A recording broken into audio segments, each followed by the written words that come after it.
Salut tout le monde, mon nom est Sarah, bienvenue dans BMPro LLC. Nous sommes là dans le cadre de votre émission Équilibre et aujourd'hui, nous allons parler de l'importance de l'épargne et de l'investissement dans les couples.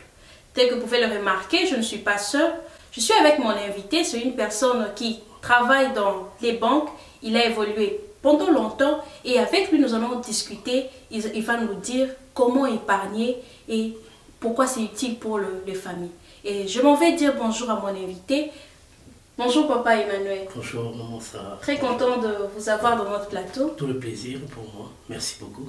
Tel que nous venons de vous présenter, vous avez travaillé pendant longtemps et vous continuez de travailler dans des banques. Bien sûr. Et aujourd'hui, les familles veulent un peu savoir l'importance de l'épargne dans les couples et l'investissement également. Okay. Qu'est-ce que vous pensez? Oui, c'est vrai, hein, comme vous m'avez présenté, c'est vrai que je suis un peu du domaine, je suis du domaine des banques, j'ai œuvré pendant plusieurs années quand même, et de ce point de vue-là, j'ai une certaine idée hein, par rapport aux banques, aux investissements, à l'épargne que peut-être les familles peuvent faire, notamment les couples, donc les personnes mariées qui ont peut-être déjà des enfants. C'est-à-dire que d'entrée de jeu, je dirais que l'épargne a une grande importance dans les familles. Très important.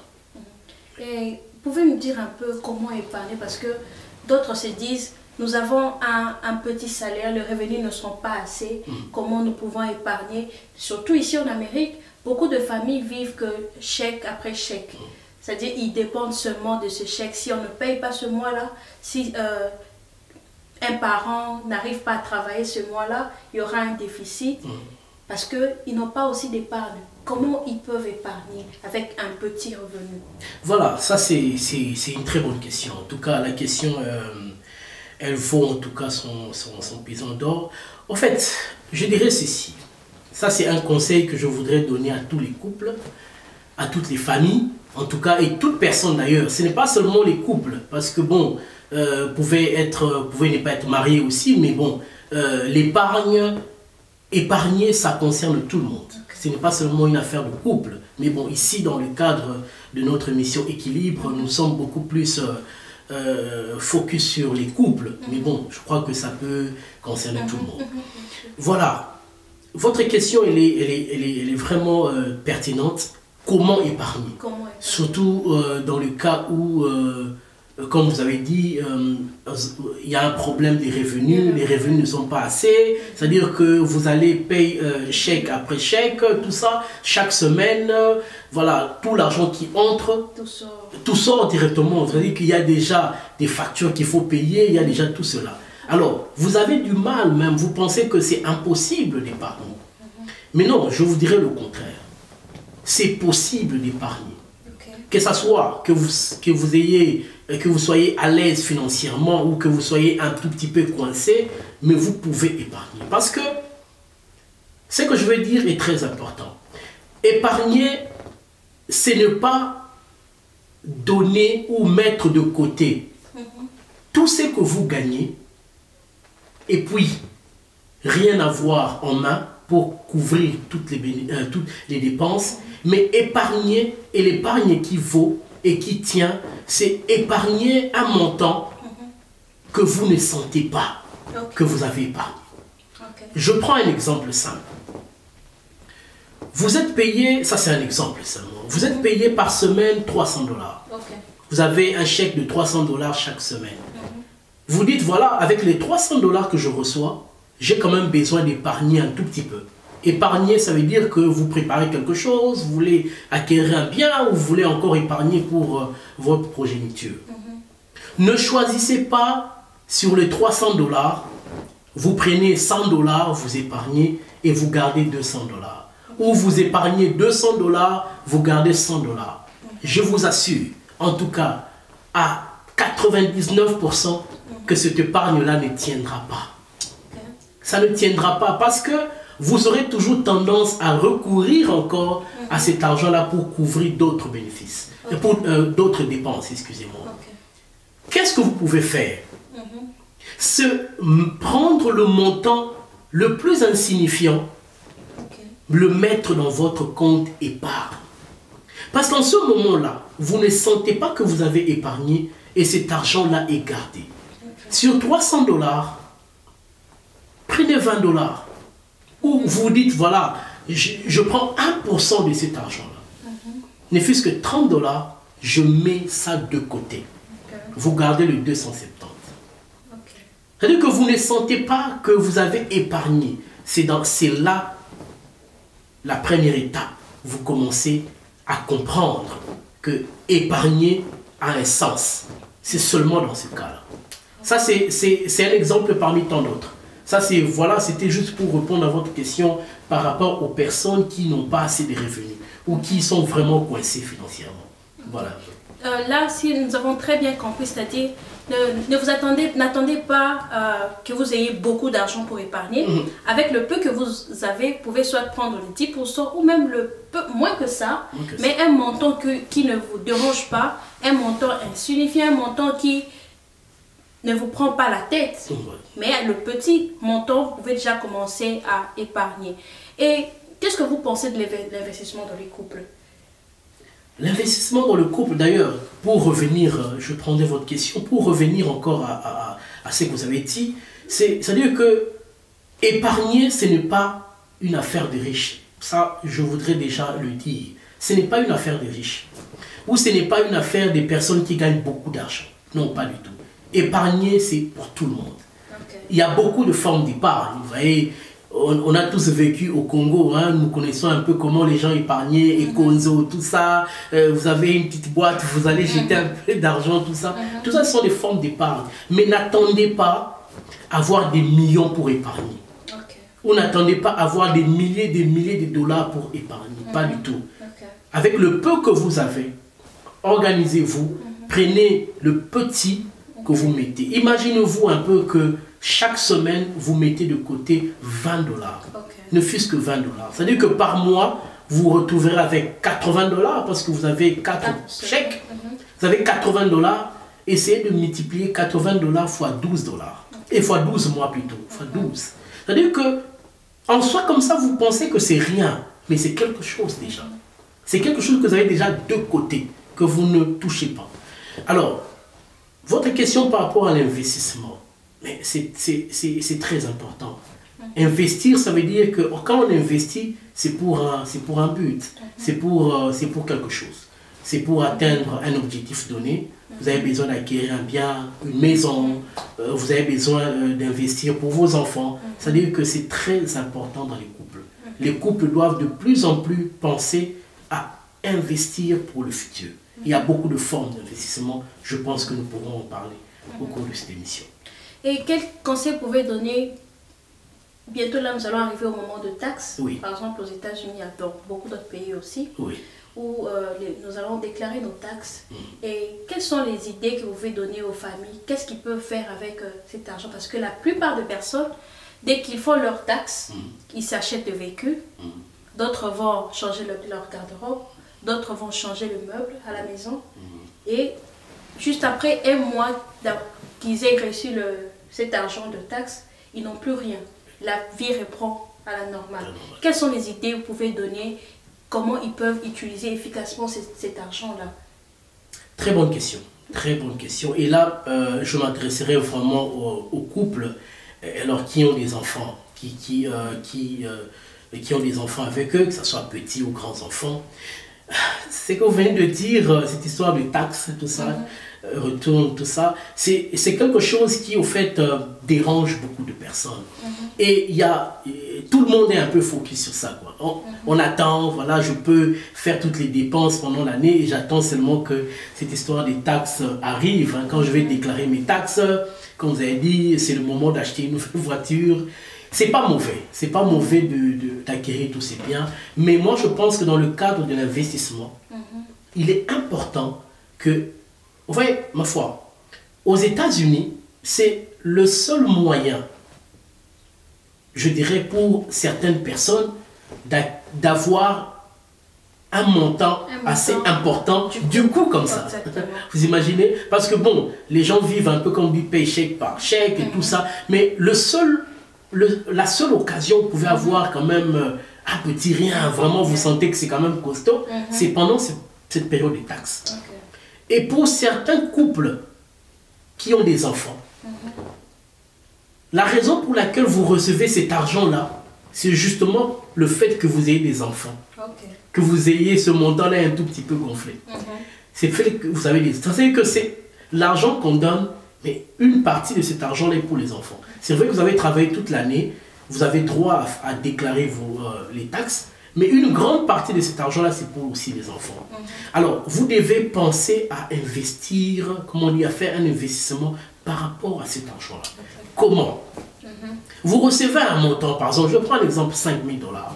Mais sur le 5 000 $, écoutez, vous ne pouvez pas vous permettre de tout gaspiller comme ça, 5 000 $ du coup, sans pourtant penser que vous pouvez ne fût-ce que mettre quelque chose de côté pour ces enfants-là, pour lesquels vous recevez justement cet argent. C'est injuste de prendre tout l'argent, de vous acheter des vêtements, etc., etc. Et pour ces enfants-là, vous ne gardez rien du tout. Même pas seulement pour les enfants, mais pour vous-même aussi. Vous voyez? Parce que bon, vous savez qu'il y a des moments où on se retrouve ici, dans ce pays, voilà, vous n'avez pas peut-être vraiment envie de travailler, vous êtes fatigué, vous êtes malade et tout, mais comment vous allez faire pour payer votre maison? Comment vous allez faire pour payer ceci, cela? Cet argent-là peut vous permettre de prendre quelque chose, vous mettez de côté, lorsqu'arrive des moments comme ça, vous utilisez cet argent. C'est toujours important d'investir. Est-ce que c'est possible avec les banques de dire à la banque, bon, j'ai un montant, je veux peut-être le garder, vous le donner et je veux le récupérer avec intérêt. Par exemple, ils peuvent le mettre dans des stocks pour vous, acheter des stocks. Est-ce que vous avez une idée? Parce que franchement, il y a de ces personnes-là qui ne savent pas quoi faire avec l'argent et ils se retrouvent de penser, acheter des vêtements, tout ça, et puis à la fin, ils n'ont plus rien, soit faire un tour au pays. Et comme qu'est-ce que vous avez une idée? Il veut un peu avoir une idée parce que parfois, ils n'ont aucune idée. Bien sûr. C'est-à-dire que dans toutes les banques, ici aux États-Unis, même au pays, en Afrique, il y a ce qu'on appelle, il y a des comptes bloqués. Il y a des comptes bloqués, il y a des comptes à terme. C'est-à-dire que les termes peuvent aller de 3, 6 mois, 12 mois, une année. Il y a même des comptes qui ont des termes indéfinis. C'est-à-dire que vous pouvez prendre votre argent. Vous recevez par exemple les 10 000 $. Vous dites, voilà, sur les 10 000 $, je divise en deux. Je prends 5 000 $. Je vais à une banque, je vais, comme on dit, ouvrir un compte à terme, un dépôt. Vous faites un DAT, comme on dit, un dépôt à terme, ou encore un compte. Généralement, ces comptes-là on vous donne même des intérêts dessus. C'est-à-dire que c'est comme si vous amenez de l'argent à la banque. La banque garde pour vous cet argent et la banque vous rémunère au fait. La banque, vous avez des intérêts sur ce compte-là chaque mois. C'est-à-dire que vous pouvez vous retrouver comme ça avec 50 $ ou 60 $, ça dépend de l'intérêt que vous aurez négocié avec votre banque, le mois. Vous imaginez que vous avez mis par exemple 5 000 $ dans votre compte et à la fin de ce dépôt-là à terme, vous vous retrouvez avec 5 500. 5 400. C'est-à-dire que c'est vous qui avez gagné, au fait. Et c'est vraiment très important. Donc, si vous pensez que vous pouvez ne pas peut-être garder cet argent avec vous, pensez que vous allez peut-être les dépenser, allez dans une banque. Parlez avec votre gestionnaire de compte. Il va vous proposer des produits intéressants pour vous. Vous allez investir et vous mettez cet argent-là en sécurité dans cette banque. Et votre argent produit des intérêts. C'est très important. Et est-ce que vous pensez aussi que assurer sa vie aussi fait partie de l'investissement? Assurer, donc vous voulez parler de l'assurance vie. Oui, je sais que c'est toujours un peu parce délicat. Que beaucoup de gens, quand vous parlez de l'assurance vie, c'est comme si mais tu veux me tuer ou quoi? Bien sûr. Nous, dans notre culture africaine, vous savez que nous ne sommes pas trop dans ça là.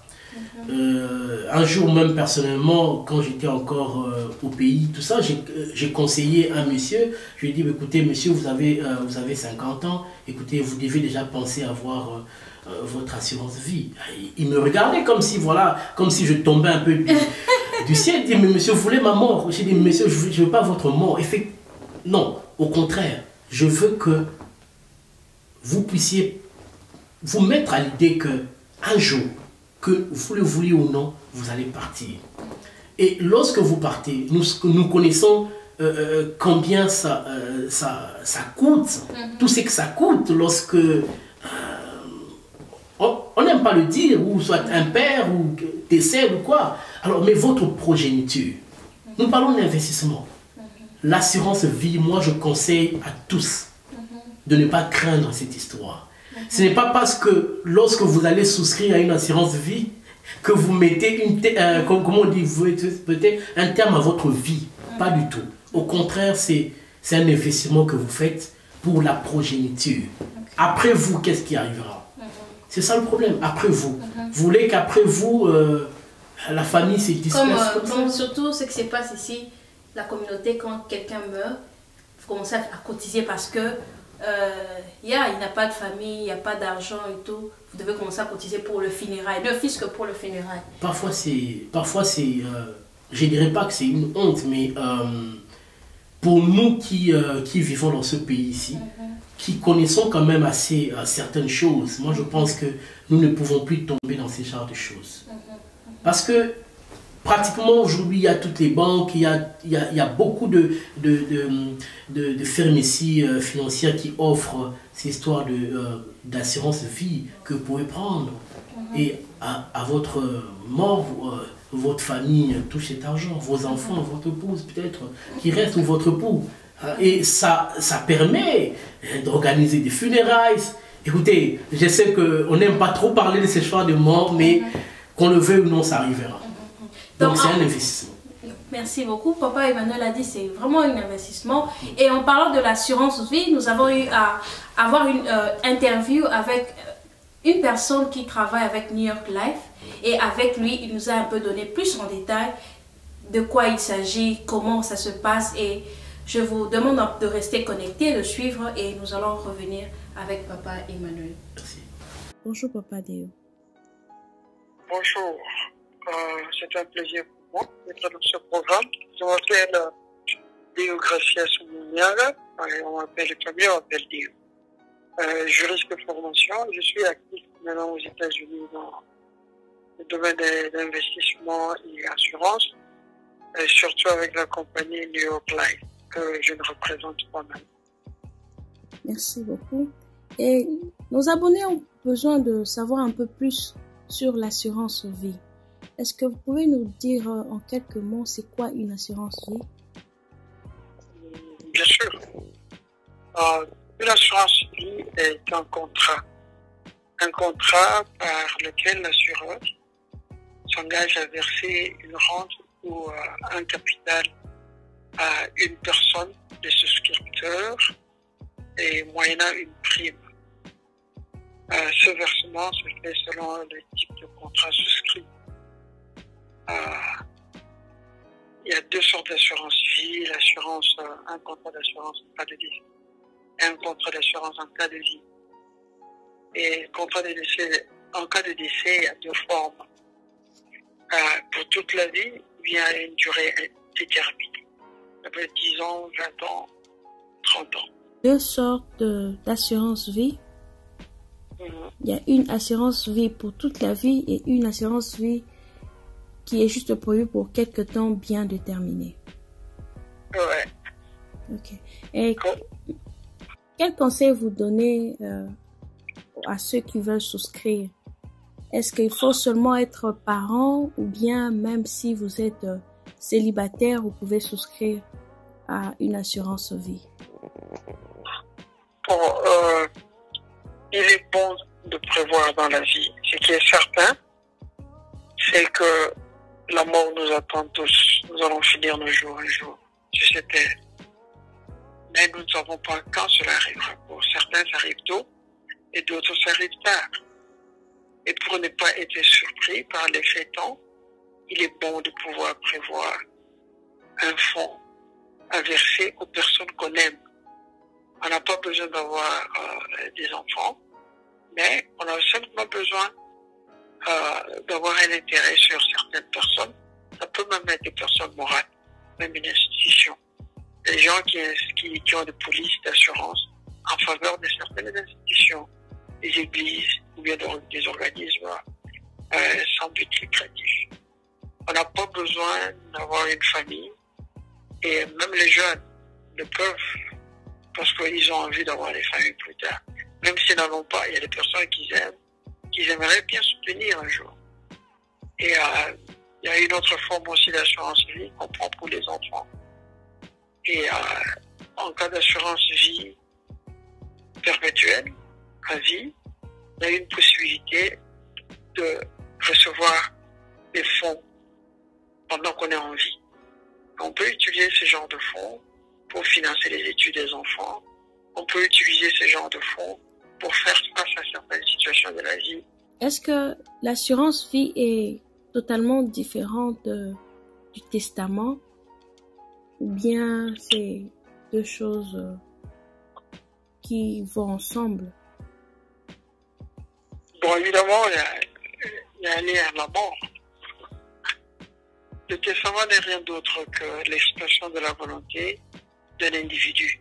Quand il ne sera pas là, quand il ne sera plus sur terre, il se propose de diviser ses biens de telle ou telle autre façon. Alors, il écrit ces dernières volontés. Mais l'assurance vie n'a rien à voir avec cela. Parce qu'en fait, tu peux léguer ce que tu n'as pas. Vous avez un contrat avec un assureur et en vertu de ce contrat, si vous êtes surpris par la mort, il y a un fonds qui va être versé à vos bénéficiaires. Ce fonds, vous ne l'avez pas. Vous pouvez souscrire pour 1 million, vous pouvez souscrire pour 500 000 et l'assureur va calculer combien vous devez payer mensuellement pour qu'il s'acquitte de cette obligation de donner à vos bénéficiaires le montant que vous avez déterminé. D'un côté, vous donnez ce que vous n'avez pas, et de l'autre côté, côté du testament, c'est juste une définition de la distribution de vos biens que vous avez. Merci d'avoir suivi. Je pense que vous avez eu une idée. Si vous avez quelques doutes sur l'assurance vie, vous avez quand même une idée générale de qu'est-ce qui se passe, quels sont le genre d'assurance que vous pouvez avoir. Il y a l'assurance à terme, il y a l'assurance permanente. Et si vous voulez encore plus de questions, vous voulez que nous puissions encore rappeler Papa Deo Munyanga pour qu'il puisse vous expliquer encore en détail, n'hésitez pas de poser vos questions dans le box de commentaires ou justement écrivez-nous directement. Nous allons mettre notre email et vous serez recontactés pour avoir un peu plus de détails sur l'assurance vie. Papa Emmanuel, que pensez-vous de ces programmes que offrent les entreprises qu'on appelle le 401k? Surtout ici en Amérique, on ne donne pas de décompte final. Oui. Mais au moins, on vous donne une opportunité de pouvoir souscrire, mettre quelque chose. Et qu'est-ce que vous pensez? Parce que plusieurs, quand vous leur dites, vous posez la question, vous avez le 401k, dit non, on vous coupe l'argent, ils pensent que c'est une perte. Mais qu'est-ce que vous pensez? Voilà, très bonne question. En fait, déjà, comme on dit d'entrée de jeu, je voudrais, pour aider, en tout cas tous nos téléspectateurs à comprendre le 401k, je voudrais déjà différencier cela de social, comme on dit. Vous voyez, chacun de nous ici, lorsque vous recevez votre chèque, si vous examinez très bien votre chèque, vous remarquerez qu'il y a toujours il y a des retenues, il y a de l'argent qu'on vous prend. Il y a de l'argent qu'on prend pour le social, c'est-à-dire qu'à votre retraite, c'est de l'argent qu'on vous paye maintenant parce que vous avez épargné toute votre vie pendant que vous étiez en train de travailler et maintenant qu'on arrive à la fin, l'État aussi vous donne quelque chose et on commence à vous payer, c'est-à-dire que tout le reste de votre vie. Alors, ça c'est différent du 401k parce que le 401k c'est un investissement mais que vous décidez vous-même parce qu'avec le social, vous êtes obligé, on vous impose cela, que vous voulez ou non. Mais pour le 401k, c'est personnel en fait. On vous laisse le choix. C'est un investissement très important. Et moi, je dis que, en tout cas, j'appelle à tout le monde. Hein. Si vous travaillez dans une compagnie, renseignez-vous, allez voir votre HR, posez la question, demandez s'ils offrent ce programme-là. Parce que ne pas le prendre, c'est comme si vous laissez l'argent sur la table. C'est très important le 401k. C'est un investissement que vous faites pour vous-même. Et à votre retraite, peut-être si vous atteignez l'âge de 60 ans, vous pouvez toujours prendre cet argent-là. C'est sans taxe. C'est-à-dire que votre employeur, à chaque fois qu'on vous paye, on retire à la source. Ça dépend du pourcentage que vous voulez. Il peut prendre 1%, 2%, 3% de votre chèque avant les taxes, en fait. Okay. On vous prend ça. Et dans certaines compagnies, l'entreprise match cet argent-là 100%. C'est-à-dire que vous payez 5%, l'entreprise vous donne 5%.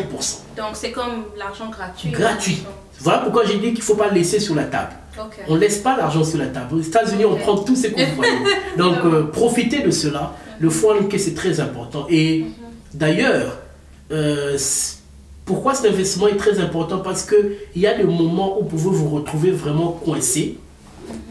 Vous voulez par exemple acquérir un bien, une maison, tout ça, et vous n'avez pas présentement peut-être un down payment, l'argent pour mettre, pour que la banque prenne pour vous donner un crédit. Vous pouvez utiliser cet argent de 401k. Vous pouvez demander un loan sur cet argent de 401k. Et on va vous donner ce loan et que vous allez repayer avec un taux très bas.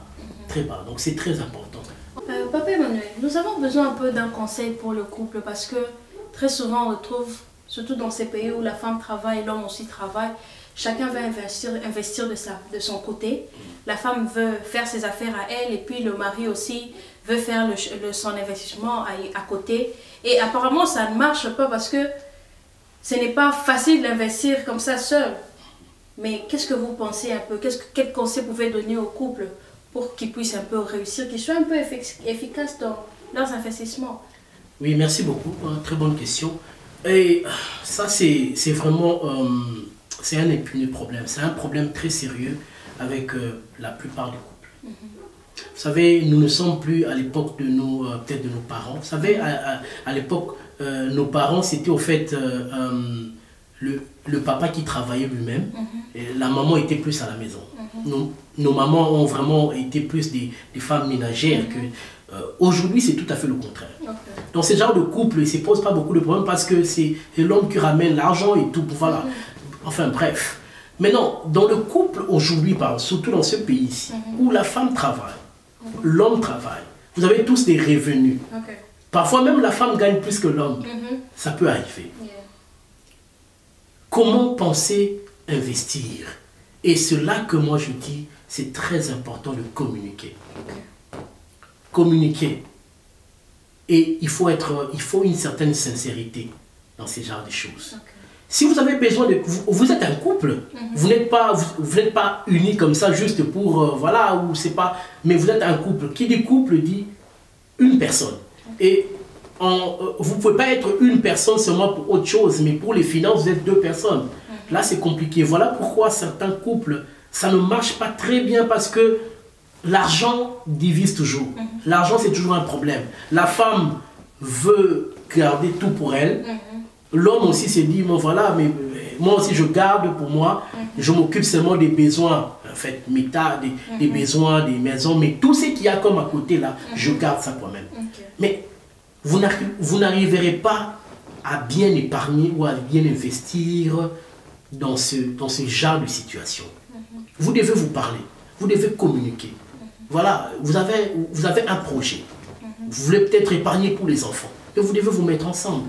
C'est important de parler, de communiquer et de vous dire, voilà, moi je gagne autant, toi ma femme tu gagnes autant. Est-ce qu'avec ce que nous gagnons ici, nous ne pouvons pas mettre ça ensemble et pour commencer un peu à gérer nous?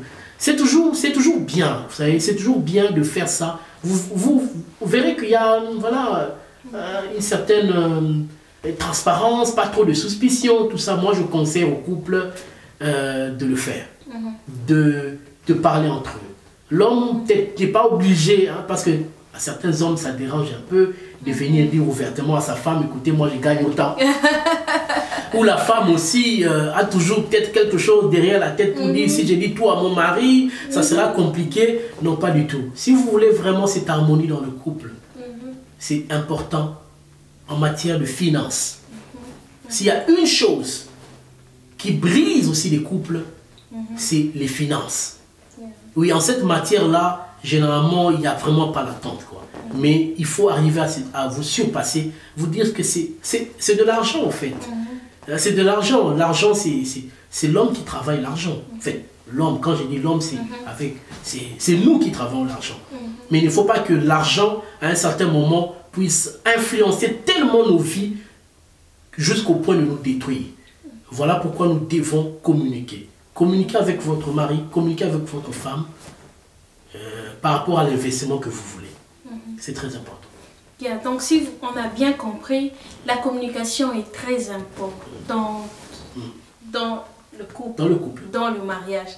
Donc c'est difficile de pouvoir réussir quand vous faites des choses sans que votre conjoint soit au courant. C'est un peu compliqué. Donc il serait vraiment mieux de vous unir, mettre tout sur table, communiquer ensemble. Je pense que vous allez vraiment réussir l'investissement, même l'épargne. Nous épargnons pour les situations qui peuvent arriver demain, on ne sait jamais. On épargne pour les enfants, on épargne pour le projet. Et quand il y a l'unité, en tout cas, vous allez réussir. Et vous verrez, même si les revenus sont moins, sont peu, mais avec la bonne communication, la cohésion, en tout cas, vous allez faire de grandes choses. Parce que je sais, il y a même des personnes qui gagnent plus, mais qui ne savent pas comment s'organiser. Parfois, ils partent prêter vers les personnes qui gagnent le moins, seulement parce que eux, ils savent comment gérer. Et ce domaine d'argent, nous avons vraiment besoin de nous former, savoir comment gérer ce que nous avons. C'est vraiment important. Papa Emmanuel, nous arrivons presque à la fin de notre émission. Oui. Et aujourd'hui, nous avons vraiment voulu parler sur l'épargne et l'investissement parce que plusieurs ne savent vraiment pas épargner et d'autres ne savent pas utiliser l'argent qu'ils reçoivent pendant les taxes. Et je ne sais pas quel est votre mot de la fin. Qu'est-ce que vous pouvez encore dire à ces couples qui, peut-être pendant longtemps, ont eu à avoir des difficultés. Ils ne savaient pas où investir, comment investir. Ils pensaient qu'ils devaient avoir beaucoup d'argent pour investir ou bien avoir beaucoup de revenus, un montant très élevé pour investir ou bien épargner. Ouais. Et aujourd'hui, on vient de parler, vous avez dit que même avec un petit montant, avec un petit salaire, vous pouvez commencer petit et réussir. Oui. Et à ces couples-là qui vous ont suivi, ou ces jeunes-là qui se sont intéressés à ces sujets sur l'épargne et l'investissement, quel message vous pouvez leur donner? Oui, je terminerai juste par ce petit exemple d'une dame que j'ai eu à suivre. En tout cas, elle était une cliente dans une banque de la place, en tout cas au Congo. Et cette dame était venue me voir, comme tout le monde. Elle me dit, mais moi j'ai des problèmes, je ne sais pas épargner. Je gagne beaucoup d'argent, mais pour moi c'est difficile parce que tout l'argent qui entre, je le dépense. Mais je gagne beaucoup d'argent. Elle m'a dit combien elle gagnait, j'étais vraiment étonné. Mais elle se retrouve sans un compte épargne, rien du tout. Je lui ai conseillé, un peu comme je le fais aujourd'hui. J'ai dit, madame, combien vous pensez que vous pouvez mettre dans votre compte épargne chaque mois? Il me dit, en fait, elle me dit, la dame, excusez-moi, je peux mettre 1000 $. J'ai dit, madame, ne mettez pas 1000 $. Mettez 100 $. Elle avait pensé que je blaguais, que je rigolais. J'ai dit, mais 100 $, c'est très peu. J'ai dit, madame, mettez 100 $. Okay. Elle a fait ça. Au bout d'une année, cette dame m'a dit, elle est revenue, m'a dit que je me retrouve avec 1200 $ avec des intérêts. 5 ans après, cette dame s'est retrouvée avec 6000 $ dans son compte.